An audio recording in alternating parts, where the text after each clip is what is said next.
mga kabrigada ang Regional Interagency Coordinating Cell Task Force San Juanico nagpulong para tugunan ang transport congestion sa mga pangunahing pantalan sa Eastern Visayas. Brigada Kath Austria, ibrigada mo. Brigada Live Report.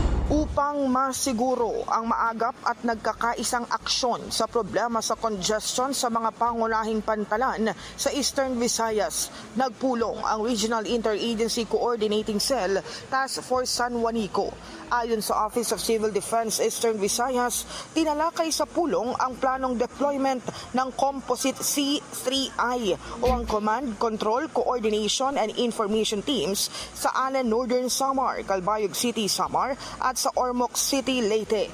Ito'y tugon sa inaasahang pagdagsa ng mga truck at pasaherong apektado ng limitadong galaw sa San Juanico Bridge. Layo ng deployment na mapanatili ang tuloy-tuloy na daloy ng mahahalagang produkto at serbisyo at makapagbigay ng kinakailangang tulong sa mga apektadong biyahero.